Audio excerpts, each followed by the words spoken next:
Après s'être entretenu dimanche soir avec le staff de la MONUSCO et lundi avec les acteurs étatiques, de la société civile et des diplomates accrédités à Kinshasa, le facilitateur du processus de paix de Nairobi a, au terme de ses consultations, fait la restitution à la presse. Uhuru Kenyatta dit avoir fait part à ses interlocuteurs des exigences qu'impose le mandat qui lui a été assigné. Il a indiqué s'atteler à amener les parties prenantes à reconnaître le gouvernement légal et légitime de la RDC sous le leadership du président Félix-Antoine Tshisekedi Tshilombo, à respecter la constitution de ce pays ainsi que la souveraineté et l'intégrité de son territoire.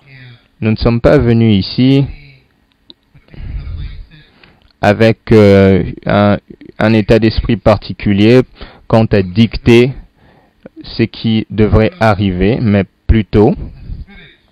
dans un esprit de compréhension et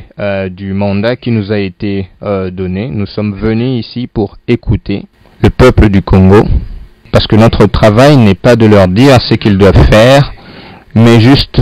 de faciliter et ramener la paix parmi les différentes parties. Nous avons eu cette opportunité et nous avons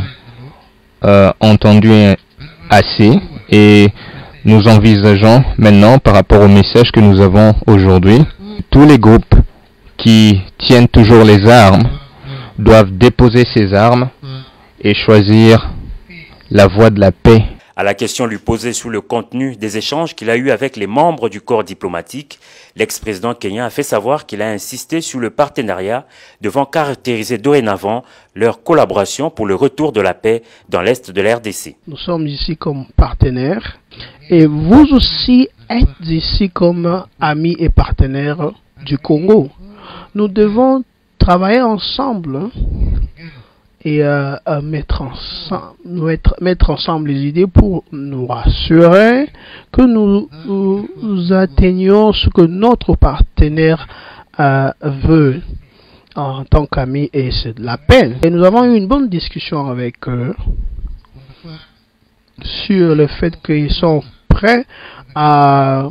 travailler avec le gouvernement de la RDC et le peuple de la RDC pour atteindre cette assistance. Aux groupes armés ayant déposé les armes et aux médias, l'ex-président kenyan a exhorté ces derniers à œuvrer de sorte à créer une synergie susceptible de favoriser la stabilité et le développement de la République démocratique du Congo. Les jalons de la tenue de pourparlers des Nairobi 3 posés à Kinshasa, les facilitateurs réparent avec les sentiments d'une mission achevée, du moins pour cette première étape.